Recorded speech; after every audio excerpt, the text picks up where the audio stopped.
Bu, begini, kan paru-parunya anak ibu sudah ada plek, sudah gagal napas. Ya kami selamatkan, kami pasang ventilator. Loh, atas izin siapa?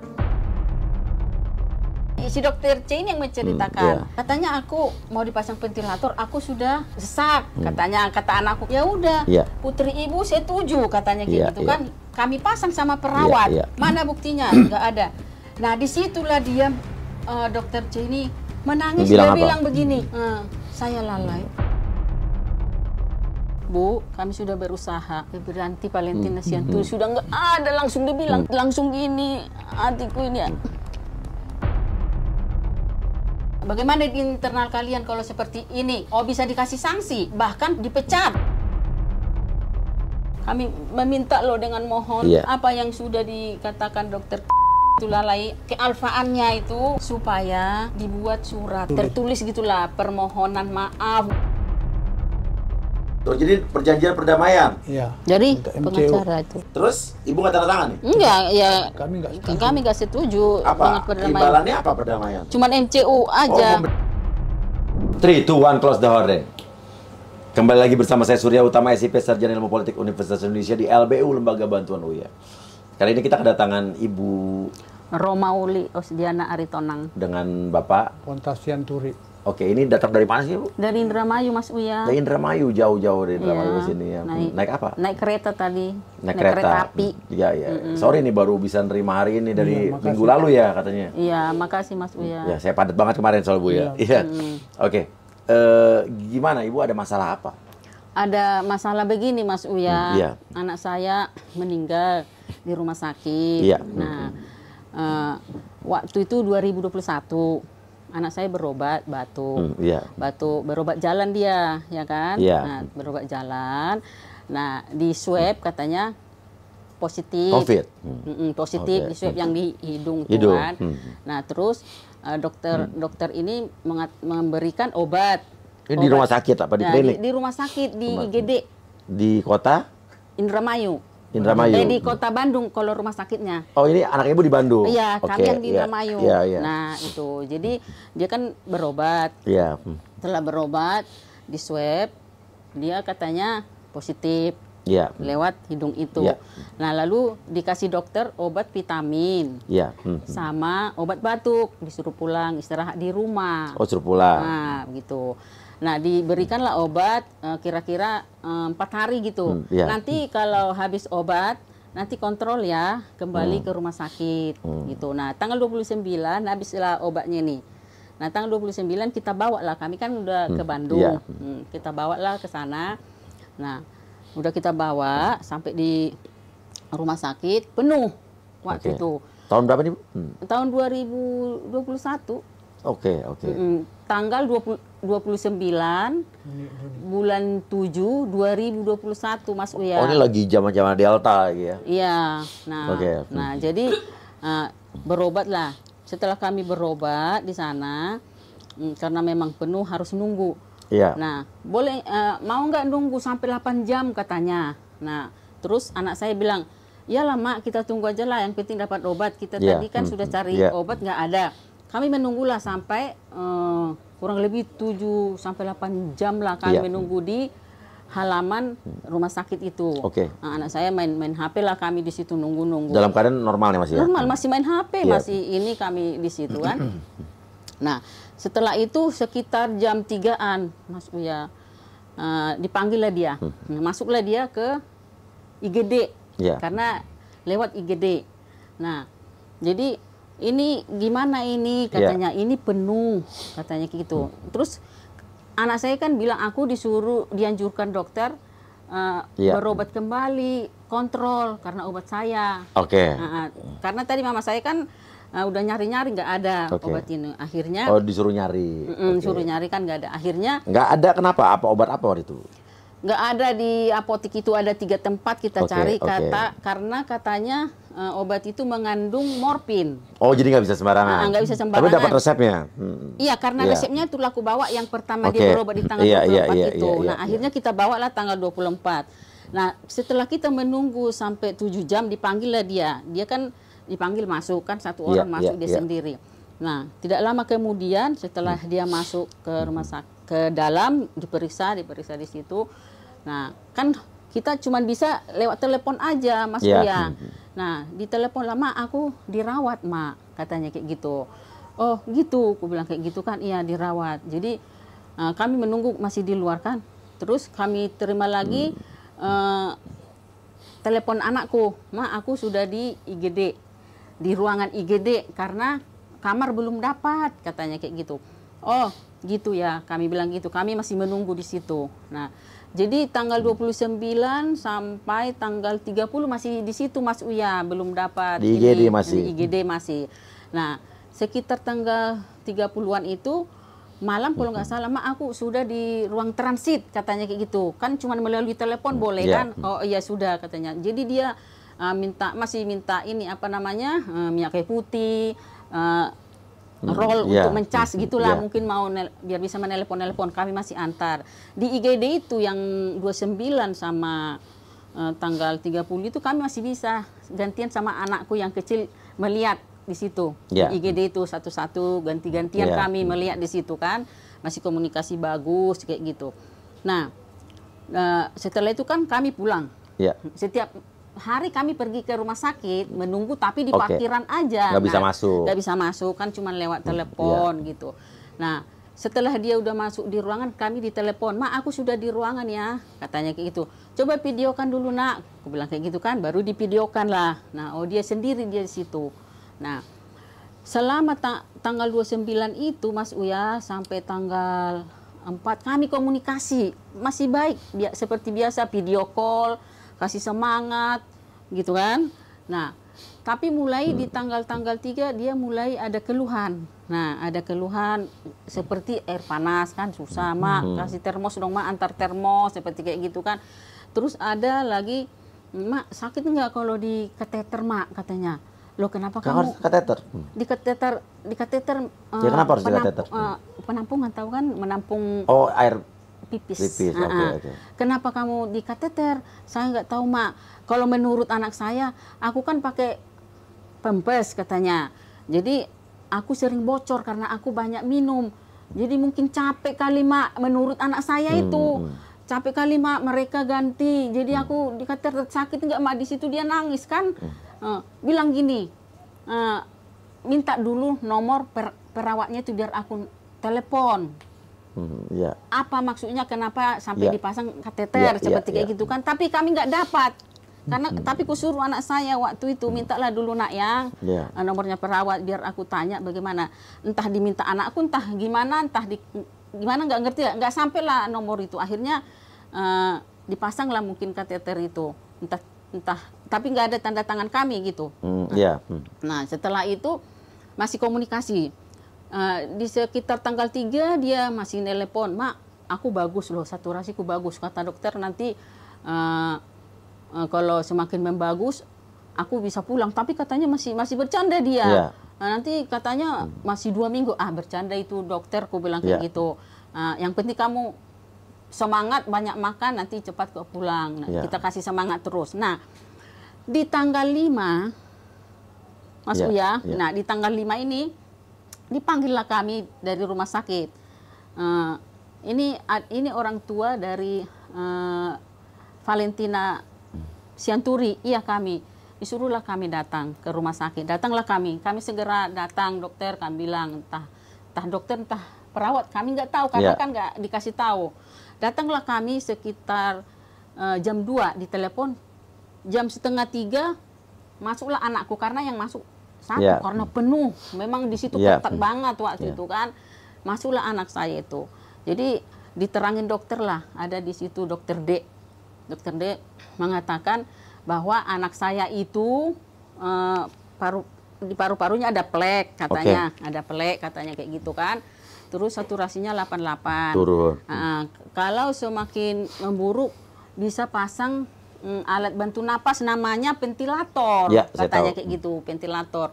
Nah, tapi ventilator ini resikonya tinggi katanya gitu, bisa pendarahan, bisa infeksi dan bisa gigi tanggal katanya begitu kan. Nah, tapi kata si dokter ini Tetapi nggak ada terpakai semua. Saat ini terpakai semua ventilator ini. Kalaupun ada, harus nunggu yang meninggal dan yang sehat. Dan keluarga harus berunding. Berunding dulu. Apakah ventilator dipasang apa tidak? Iya, berunding. Itu dikasih tahu sama dia? Dikasih tahu. Si dokter D ini mengasih tahu bahwa harus berunding keluarga. Terus anak saya juga bilang iya. Soalnya keluarga ada bersama kami sekarang di luar. Gitu.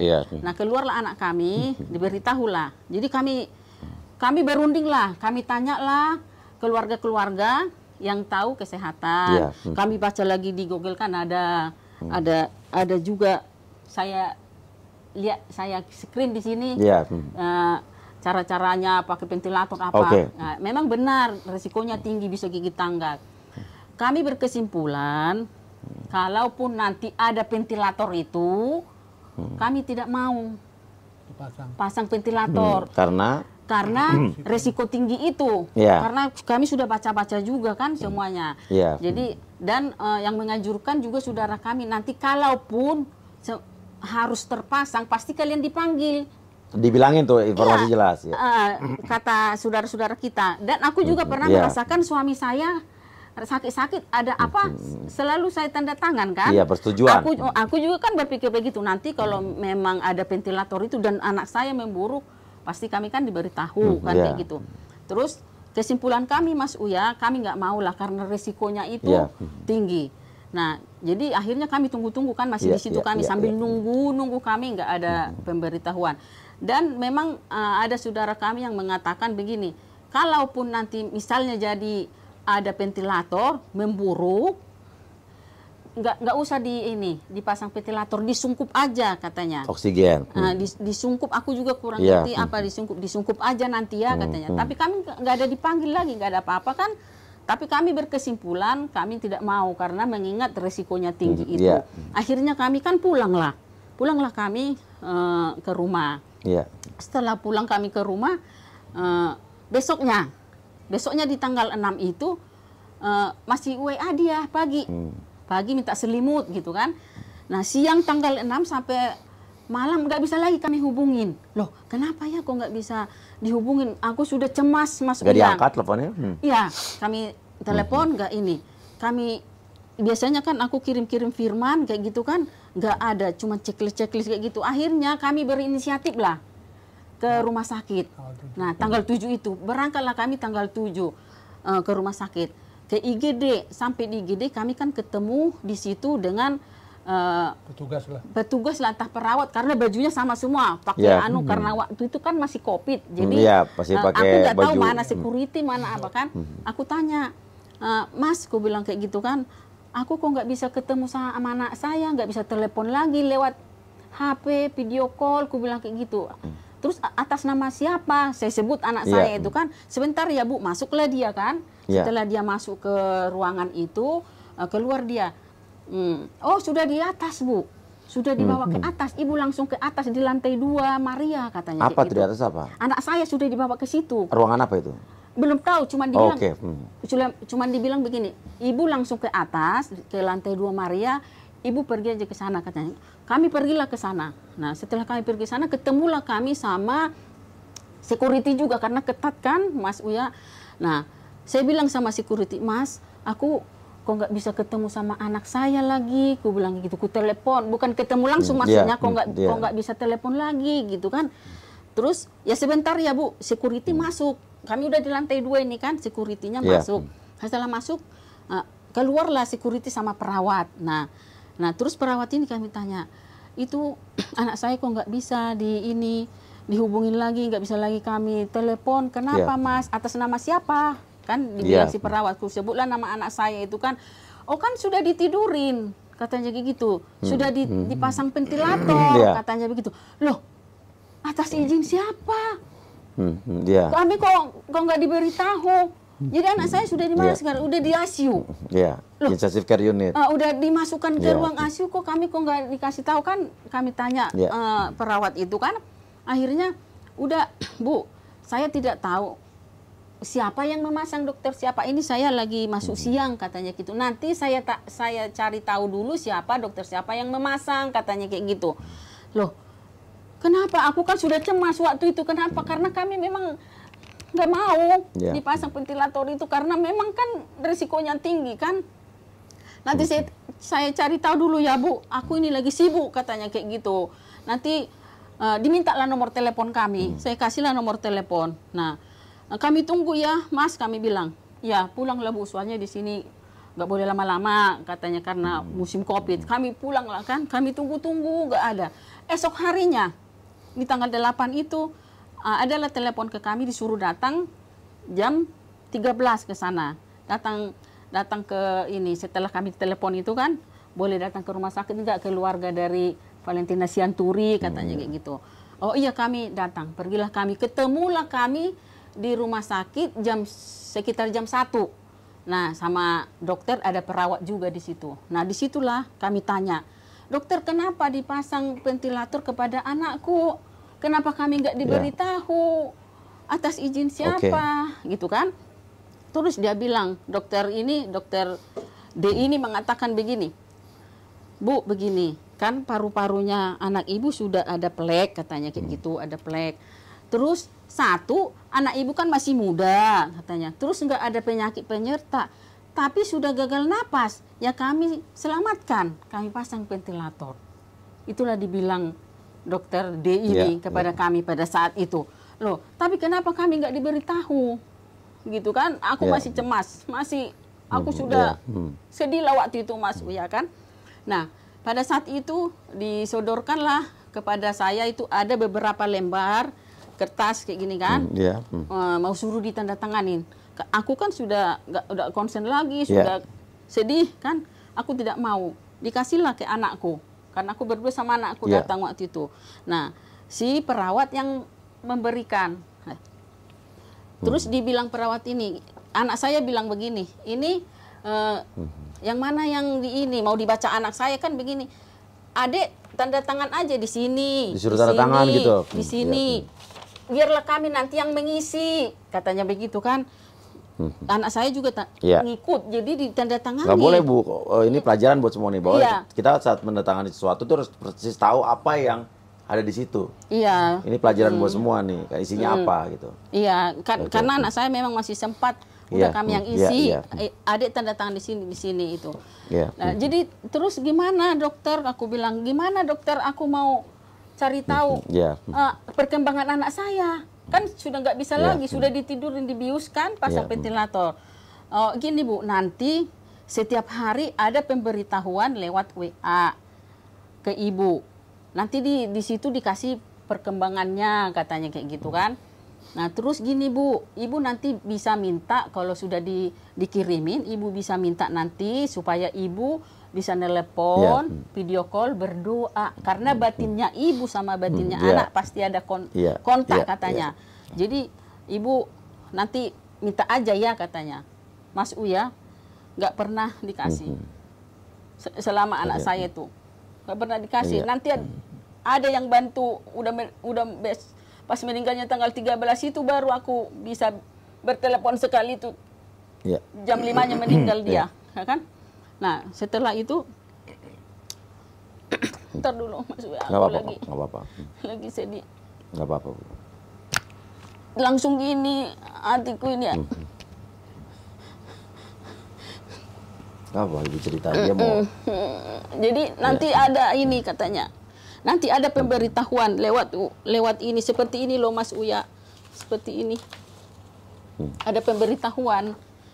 Nih pemberitahuan dari perkembangannya setiap hari. Jadi dari tanggal 8, 9, 10, 11 sudah demam terus Mas Uya. Demam terus 38, 39, 40. Saya hanya bisa mengatakan begini Mas Uya, lo kok demam terus Pak dokter, suster kan gitu. Aku nggak tahu siapa yang mengangkat di sana. Jadi saya sebutlah kan siapa aja di situ ya kan. Kok demam terus? Oh kami sudah memberikan obat penurun panas sama antibiotik. Itu aja. Kalau saya tanya pasti itu aja jawabannya karena ada jawabannya di sini semuanya. Nah pas dari tanggal 8 sampai tanggal 12 Mas Uya udah demam terus. Kami sudah berdoa terus, ada apa ini kok dipasang ventilator itu aja di dalam hatiku. Kenapa ini dipasang ventilator itu aja di dalam hatiku terus. Tanggal 13 Mas Uya, biasanya kan dikasih tanggal jam-jam 9, setengah 10 gitu kan Mas Uya. Di tanggal 13 itu kok nggak dikirim ya? Loh kenapa? Akhirnya aku tanya, Mas, Suster, kenapa nggak dikirim perkembangan anak saya di tanggal 13 ini? Nah, terus dia bilang lah di sini Mas Uya, setelah aku ngomong kayak gitu, dijawablah kira-kira beberapa, nggak sampai kali setengah jam dijawab, dia bilang begini, iya Bu, masih kritis katanya, tambah lemas lah aku. Loh, dari tanggal 8 sampai tanggal 12 nggak ada ngomong kritis ini. Loh, ini aku tanggal 13 nggak ada dikirim, kok malah kritis. Dengan siapa saya ngomong Pak? Aku bilang kayak gitu kan, nggak dijawab. Bisa nggak aku ngomong sama dokter? Bisa telepon sama dokter? Aku bilang kayak gitu kan. Terus dia bilang begini, dijawab. Ada jawabannya di sini semuanya. Nanti kalau dokter sudah visit, nanti dikabarin, nanti saya telepon, loh anak saya kritis kok belum visit, dalam hatiku kan. Loh. Akhirnya jam berapa di sini? Jam 13 lah, lebih, jam 13 lebih. Diteleponlah kami dari rumah sakit, bisa bicara dengan keluarga Valentina Sianturi, katanya kayak gitu. Oh iya, saya keluarganya, aku bilang kayak gitu. Siapa? Saya ibunya, saya keluarganya. Namanya siapa? Katanya. Loh ini dengan dokter siapa? Saya dokter P, katanya begitu. Nama saya Ibu Romauli Aritonang, aku bilang kayak gitu. Oh iya. Terus dibilang kayak mengintimidasi loh. Apa katanya? Maksudnya, jangan direkam ya. Jangan direkam ya sampai 3 kali. Jangan direkam ya katanya. Aku semakin cemas, ada apa? Saya nggak ada merekam dokter, ku bilang. Ada apa putriku? Ku bilang kayak gitu. Langsung dijawab. Begini ya Bu, putri ibu ini menurun kesehatannya katanya. Terus ada kencing manis. Diabetes. Katanya begitu.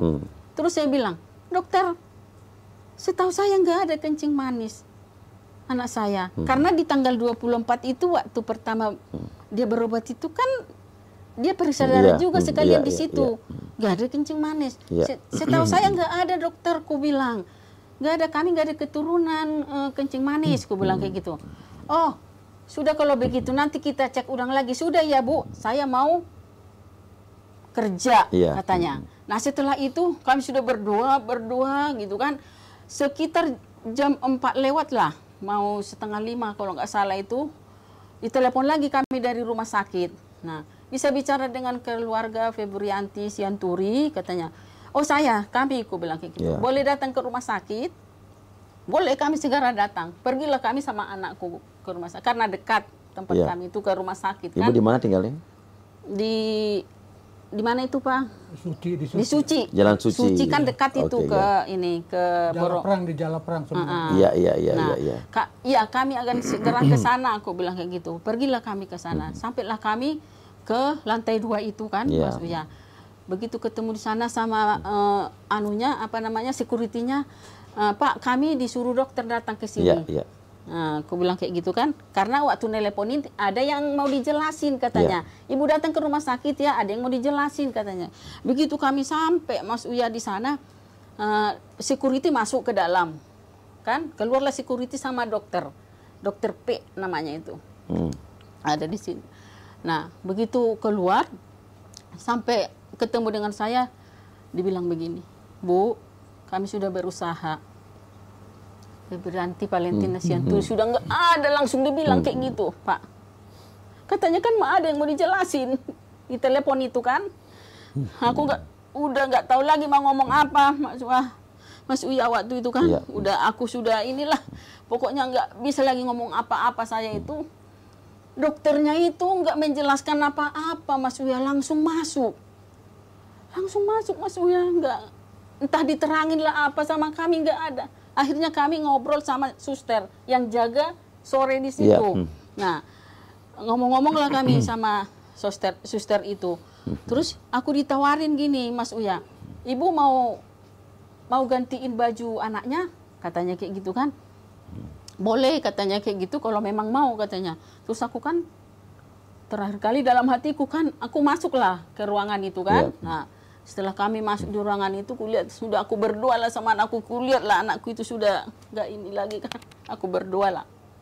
Aku menguatkan, kuatkan dia, kuatkan hatiku. Waktu itu. Setelah itu, tapi aku nggak sanggup menggantikan, nggak bisa aku sanggup. Akhirnya, tolonglah, aku bilang sama suster, tolong digantikan aja. Aku nggak sanggup, aku bilang. Nah, setelah itu kami keluar. Nah, setelah keluar kami, Mas Uya ditawarin begini. Ibu bawa ke Indramayu apa dimakamkan di sini, katanya kayak gitu. Langsung aku bilang, aku bawalah ke Indramayu. Aku kan sudah nggak tenang lagi, namanya nangis Mas Uya kan. Kalau dibawa ke Indramayu, kami tidak menyediakan apa-apa, katanya kayak gitu kan. Akhirnya kamilah yang mengurus semuanya Mas Uya. Kami teleponlah ambulans dari Indramayu, semua kamilah yang urus. Dimasukkanlah sebelum kami menjemput, karena nunggu ambulans dari Indramayu kan lama. Perjalanan 4 jam kan, kurang lebih 4 jam. Anak saya sudah ditaruh di rumah duka di belakang rumah sakit itu. Nah, disitulah kami jemput jam 2:30. Anak saya itu kami bawa lah subuh jam 2:30 itu ke Indramayu. Kami makamkan lah. Kami semuanya yang mengurus semuanya Mas Uya. Nah, setelah dimakamkan Mas Uya, kami kan masih berduka. Setelah kami agak tenang, udah agak tenang, aku kira-kira 2 minggu, pergilah kami ke rumah sakit. Menanyakan semuanya apa yang terjadi pada anak saya ini, kenapa dipasang ventilator. Karena dari awal juga kami kan nggak setuju kan dipasang ventilator itu. Kami mohon penjelasan dari rumah sakit dan dokter. Kami ngomong ke humas pada saat itu. Jadi humas mengatakan begini, Bu, kami kan bukan dokter, kami harus tanya dulu dokter-dokter yang menangani semuanya. Nah, jadi kami nanti harus tanya dulu semua. Nah, nanti kami kabarin Ibu. Nah, Ibu bisa pulang. Pulanglah kami ke Indramayu, jauh loh Mas Uya perjalanan kami Indramayu Bandung itu. Itu pulanglah kami. Setelah kami pulang, kami tanya-tanya lah beberapa hari kemudian bagaimana. Belum bisa Bu, kata humas kan, masih PPKN. Seminggu lagi masih PPKN. Seminggu lagi kami tanya, begitulah seterusnya. Akhirnya di tanggal 1 bulan 1 Oktober 2021 pertemuanlah kami di rumah sakit. Nah, setelah kami pertemuan di rumah sakit, di situ ada beberapa dokter. Ada ketua medik, ya Pak ya, ada ketua medik di situ. Kami ada dari keluarga. Ada beberapa dokter. Ada beberapa dokter di situ, ada ketua medik juga di situ, Mas Uya. Terus kami tanyalah di situ. Sebelum kami bertanya, mereka mengucapkan turut berduka cita seperti kayak gitu kan. Nah, terus setelah itu mereka dulu yang duluan ngomong, pakai semua kok apa namanya daftar hadir waktu kami yang datang di situ itu semuanya daftar hadir di tanggal 1 itu. Nah, setelah itu mereka menerangkanlah semuanya secara medis. Kami kan tidak tahu, nggak ngerti lah apa yang mereka katakan karena mereka itu itu tugas mereka. Tapi kami kan nggak ngerti, cuman kami dengerin aja seperti kayak gitu kan. Apa katanya? Ya karena dipasang seperti kateternya itu kan dipasang, nanti diterangin karena begini bahasa medis aku nggak ngerti, nggak ngerti semuanya Mas Uya. Nah, tapi patokan kami yang penting kami tanya, kenapa dipasang ventilator tanpa persetujuan kami. Nah, kami bilang begitu kan, dan tanggal berapa, hari apa sih dipasang itu ventilator, kami bilang begitu. Datanglah dokter D. Dokter D inilah mengatakan kepada kami, dipasangnya tanggal 5 Juli 2021 jam 4 sore. Jadi dari awal tuh. Tanggal 5. Tanggal 5 Juli. Masukkan tanggal 29 Mas Uya. Iya, masuknya kan tanggal 29. Jadi di tanggal 5. Terus kami minta lah, tolonglah ditunjukkan rekam mediknya biar kami lihat kayak gitu kan. Datanglah ketua mediknya. Oh, tidak boleh, itu rahasia rumah sakit katanya gitu loh. Bagaimana kami tahu bahwa seperti yang dibilang dokter D itu di tanggal 5 dipasangnya. Nah, Tapi karena kami ngotot, datanglah dokter M ini, ada dokter M mengatakan, ketua mediknya itu, dibawalah seperti map kayak gini. Boleh saya tunjukin katanya, tetapi nggak boleh dipoto, tidak boleh dipindahkan, hanya dilihat saja. Jadi ditunjukkanlah ke kami kayak gini. Kami lihatlah memang di situ tanggal 5 Juli jam 4 sore. Nah, kami lihatlah di situ. Langsunglah aku teriak aku di situ karena aku lihat itu. Loh dokter, kan kami masih ada di situ.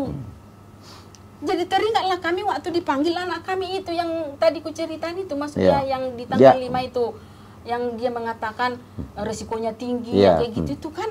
Loh, teriaklah aku kan di situ, maksudnya, loh kan kami ada di situ. Kenapa nggak diberitahu? 2:30 kami ngomong, ternyata jam 4. Saya berpikir dari mana ventilator?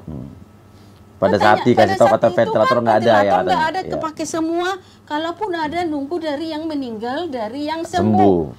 Nah, semakin banyaklah kejanggalan kepada kami kan. Terus satu lagi, sudah ditidurin kan, tanggal 5 itu kan sudah ditidurin, dipasang ventilator, ini kalau pasang ventilator ini seperti kayak gini Mas Uya. Karena ada sekali ini jadi inilah putriku itu.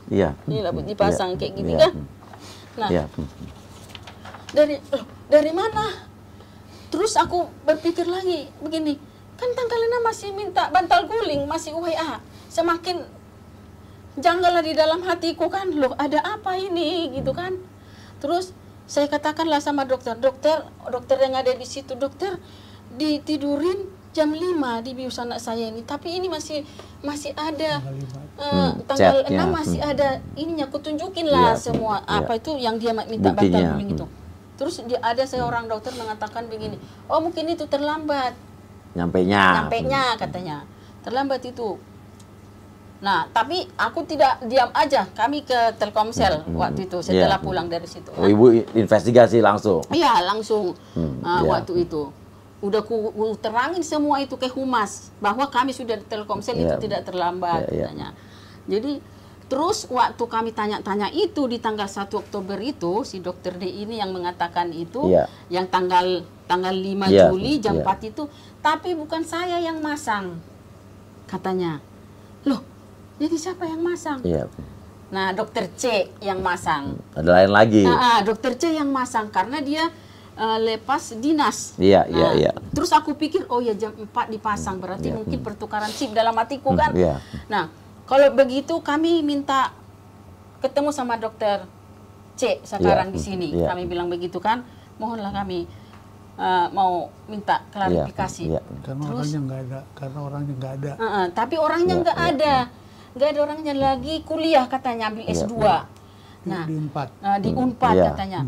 Kalau begitu gimana, siapa yang manggil, boleh nggak dipanggil, soalnya kami jauh loh dari Indramayu gitu kan.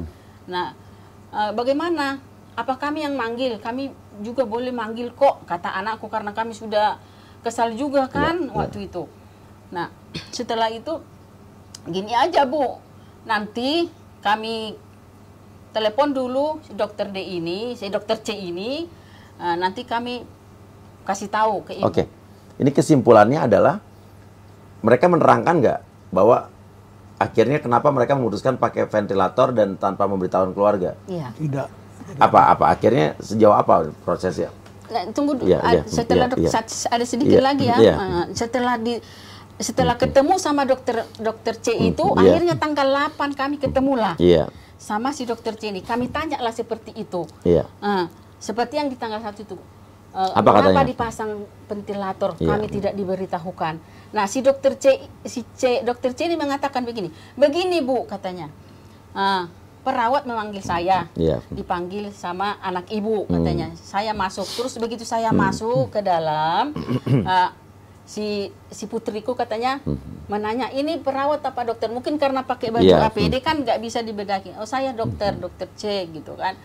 Jadi katanya aku mau dipasang ventilator. Aku udah sesak.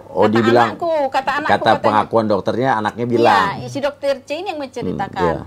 Nah, katanya aku mau dipasang ventilator, aku sudah sesak, katanya, kata anakku katanya begitu. Terus ku terangin lah sama anak ibu ini bagaimana cara kerja ventilator itu. Nah, ku ceritain semuanya sama dia katanya begitu kan. Terus datang anak ibu, berapa hari itu dipasang di tubuhku.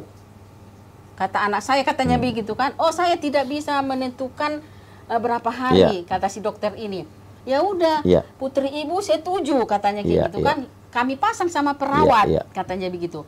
Nah, setelah itu kami tanya, kalau begitu mana tanda tangan anak kami? Kalau memang kami keluarga, betul, harus ada tanda tangan anaknya kalau memang dia setuju. Kalau memang kami nggak perlu, misalnya orang tua, mana?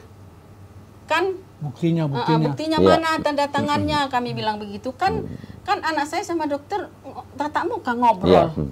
Nah, terus kami bilang dulu, ada nggak buktinya? Ada bukti tanda tangan? Nggak ada diberi, nggak ada. Mana buktinya? Nggak ada. Nah, disitulah dia, dokter C ini, dia menangis loh. Menangis, dia bilang begini, saya lalai. Saya tidak memberitahukan kepada keluarga, saya minta maaf. Saya berniat. Di situ mengakui. Disitulah dia. Dan dokter juga banyak di situ, bukan cuma kami. Karena memang nggak boleh merekam kok. Waktu pertemuan itu Pak ya, nggak boleh merekam waktu itu. Dia bilang tunggu. Dia bilang saya berniat menolong. Ngerti. Ya pasti maksud dokter itu pasti baik ya, pengen menolong ya. Cuman lalai kan. Saya lalai katanya. Tidak memberitahu keluarga. Tidak memberitahu keluarga, saya minta maaf. Jadi tadi cerita bahwa anak ibu yang melakukan persetujuan itu benar apa nggak kira-kira? Nggak ada kan, nggak ada buktinya. Karena nggak ada tanda tangan juga. Mana kami minta mana tanda tangan, kan nggak ada. Tidak bisa dibuktikan ya. Jadi kami bilang lah begini sama keluarga kami beberapa orang, kalau begitu di internal kalian itu bagaimana seperti ini? Kami bilang kayak gitu. Datanglah dokter S ini yang mengatakan ini begini. Bagaimana di internal kalian kalau seperti ini? Kami bilang begitu kan. Oh, bisa dikasih sanksi. Betul. Bahkan dipecat, katanya begitu. Kalau masalah kode etik nanti bisa dengan ID mungkin gitu kan. Kalau dari manajemen rumah sakit ke itu juga mungkin bisa. Nah, itulah jawabannya karena kami pertanyakan gitu kan. Nah, setelah kami, ini kan tanggal 8, setelah di tanggal 8 itu dikasihlah kami, kan kami minta ini rekam medik, kan nggak boleh katanya rahasia. Jadi seperti dikasihlah kami ini resume. Resume seperti kayak gini. Nih, Mas Uya barangkali. Dikasihlah kepada kami. Rekam medisnya dari awal masuk sampai dipasang ventilator ya. Rekam mediknya ini seperti resume gitu. Iya, resume dari kronologis ya, ibarat kronologis ya. Inilah kami dapat di tanggal 8 itu. Resume medis berarti ya. Iya. Jadi setelah itu Mas Uya di tanggal 8 ini selesailah kan, gak ada penyelesaian lah, gak ada penyelesaian. Nah, pernah di tanggal 13 saya telepon karena si dokter itu kan mengatakan tadi yang saya katakan itu bisa dikasih sanksi atau pemecatan. Nah, beberapa hari kemudian saya telepon lah kan, ada dokter gitu. Kami tanya lah seperti itu. Malah ditanya saya, ditanya balik saya begini, Bu, waktu dipasang ventilator itu, Ibu pernah nggak supaya dicabut itu ventilator? Kami nggak tahu. Kami nggak tahu, emang bisa dokter? Kami bilang begitu kan. Bisa katanya. Loh, kalau udah bisa kenapa aku berpikir, aku kan orang awam, kalau bisa ini kan sudah demam terus dalam hatiku, kenapa nggak dicabut, kok dibiarin? Ini kan pemikiran saya kan nggak ngerti. Nah, karena dia kan mau ada tindakan, sudah dulu Bu katanya, karena sama dokter itu kan nggak begitu bisa lama-lama ngomong, udah dulu ya katanya gitu. Nah, setelah itu kami kan belum ada kepuasan kan. Belum ada di tanggal 1 sama di tanggal 8 itu. Terus seharusnya kan kalau menurut kami itu apa sih, komite medik itu kan menjelaskan sebenarnya kan kepada kami itu supaya kami mengerti kan kayak gitu. Nah, tapi ini nggak ada. Nah, karena kami belum puas di situ, kami mintalah mau ngomong sama dirutnya. Nah, kami suratin lagi lewat WA itu humas. Kami mau ngomong langsung lah sama Dirut. Siapa tahu Dirut bisa memberikan solusi karena di tanggal 1, tanggal 8 itu. Tanggal 20 Mas Uya bulan 11 2021 bertemulah kami dengan Dirut. Nah, dengan Dirut. Nah, kami utarakanlah semuanya sama Dirut yang seperti yang saya utarakan tadi di tanggal 1 sama tanggal 8. Kami minta solusi karena Bapak yang nomor 1 di sini. Kami pastilah apa akhirnya katanya? Terus yang diceritakan yang ini aja juga yang resume ini. Sama persis. Ya ini kami kan sudah begini. Kan nggak ngerti kami bahasa dokter. Nah, yang kami mau supaya kami meminta loh dengan mohon apa yang sudah dikatakan dokter, pengakuan dokter itu lalai kealfaannya itu supaya dibuat surat tertulis gitulah, permohonan maaf gitu loh Mas Uya. Jadi yang ibu inginkan hanya adalah yang kami inginkan waktu itu sama direkturnya itu kan itu dari awal juga itu. Dari awal juga. Karena memang si dokter sudah mengakui kealfaannya itu kan. Nah, itu yang kami minta. Nah, tetapi tidak ada solusi. Nah, terus sampai anak saya bilang begini, Mas Uya, apa susahnya sih Pak Dirut membuat surat seperti permintaan maaf karena dokter bekerja di rumah sakit ini, otomatis kan rumah sakit lah yang membuat. Apa takutnya sampai dibilang anak saya, ayo kita bikin perjanjian. Apa nanti Bapak takut ini kami bikin di Facebook, di sosial media, ayo kita bikin perjanjian. Yang penting mama saya sama papa saya tidak saya lihat lagi menangis setiap hari. Gitu. Jadi intinya yang ibu tuntut adalah hanya permintaan maaf secara tertulis. Bahwa sesuai dengan pengakuan dokter tadi, dia lalai. Dan tidak ada niat ibu untuk memviralkan di Facebook. Iya, sudah kami ngomong. Udah sama Dirut. Tapi ada nggak dari pihak Dirut tuh bilang bahwa nggak mau karena takut ibu begini gitu? Nggak ada, cuma dia bilang begini. Gimana?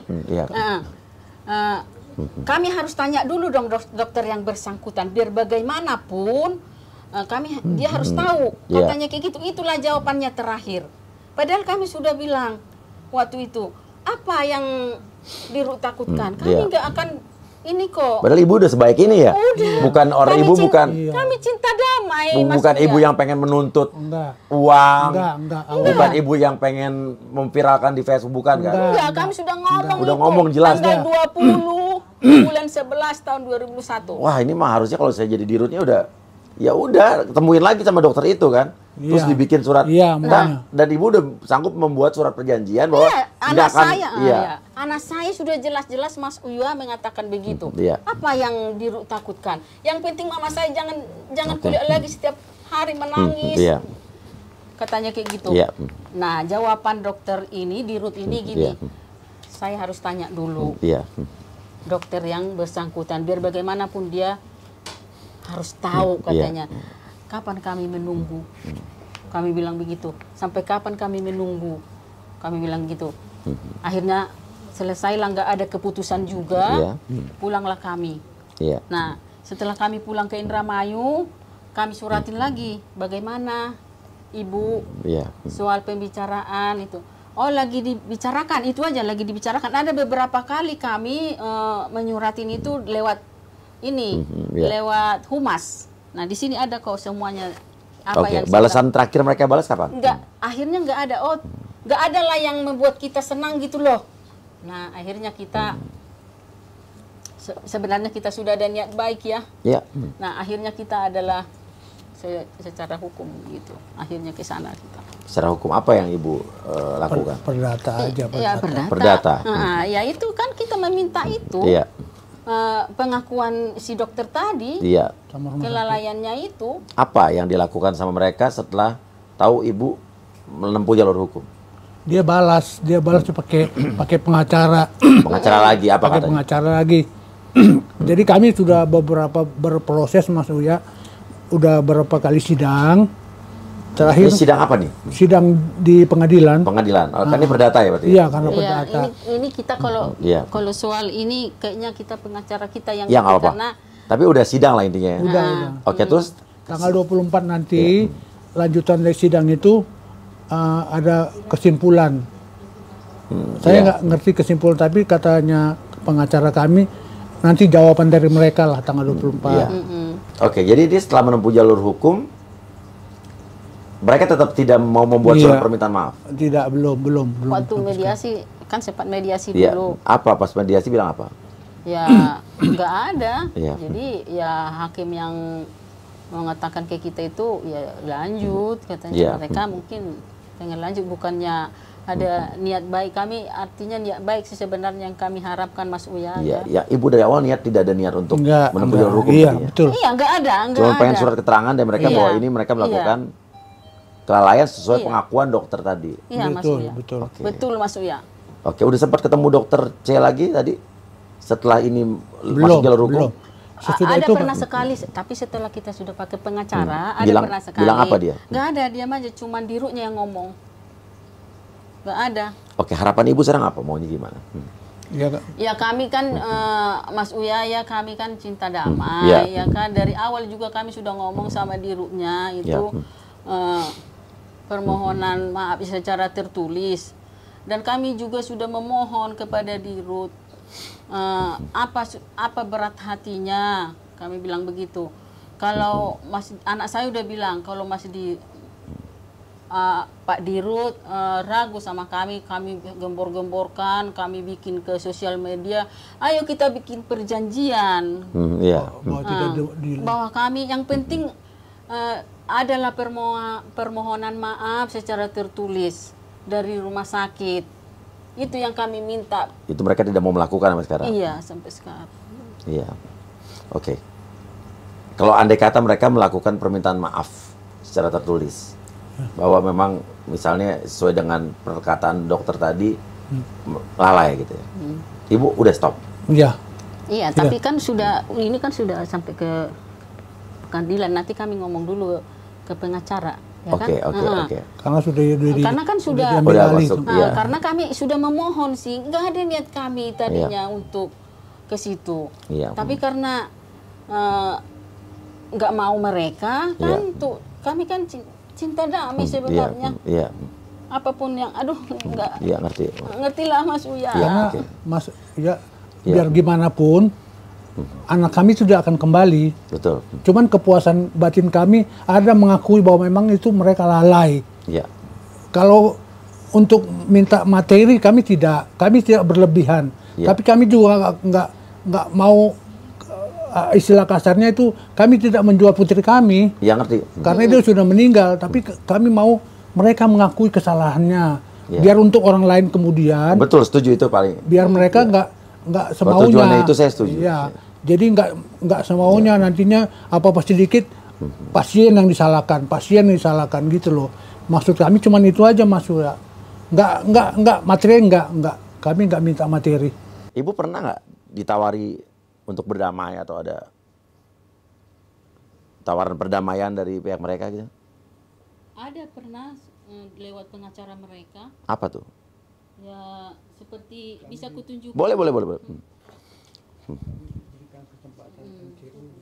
Seperti inilah Mas Uya, seperti. Ini kepada Johnson Siregar tuh pengacara berarti ya. Oke, merujuk dengan ada surat dari kantor hukum bla bla bla bahwa berkaitan dengan pelayanan kesehatan atas mendiang Nyonya Febrianti Valentina Sianturi. Oke, tidak ada permintaan maaf di sini. Bahwa perlu kami sampaikan, kami telah merespon gitu kan, mengenai pertemuan berapa kali. Ya, di tanggal 1 itu. Niat kami gitu kan. Yaitu pertemuan tanggal 1. Terus ada draft perjanjian perdamaian nih. Iya. Tanda tangan di bawah ini adalah Dokter bla bla bla selaku Direktur Utama Rumah Sakit. Di Bandung. Bapak Pontas Sianturi, berarti Bapak? Iya. Bahwa para pihak terlebih dulu menangkan hal sebagai berikut. Jadi perjanjian perdamaian. Iya. Dari pengacara itu. Dari pengacara, dia menawarkan pengacara. Jadi disuruh damai. Iya. Disuruh damai, terus Ibu nggak tanda tangan nih? Enggak, ya kami nggak setuju dengan perdamaian. Imbalannya apa perdamaian? Itu MCU. Cuman MCU aja. Memberikan pelayanan paket MCU sekali, Bapak sekali, aku sekali. General check up gitu ya, kan? seperti kayak gitu. Medical check up. Iya. Jadi kalau mau tanda tangan surat damai ini dikasih pelayanan paket medical check up. Iya, saya sama Bapak. Ya sempat ada surat ini yang nawarin rumah sakit. Iya. Itu nggak tanda tangan tapi kan? Enggak ada tanda. Melalui pengacara. Melalui pengacaranya ini. Oke. Tapi mungkin juga ini kepastian hukum di Indonesia juga soal ini juga harus jelas gitu kan. Iya. Karena kalau pengalaman saya kan saya punya juga teman-teman di dokter-dokter di luar negeri, mereka sangat hati-hati sekali. Iya. Karena di sana mereka sangat bisa sekali disu, dituntut apabila mereka melakukan itu, dan di sana kepastian hukumnya lebih jelas. Iya.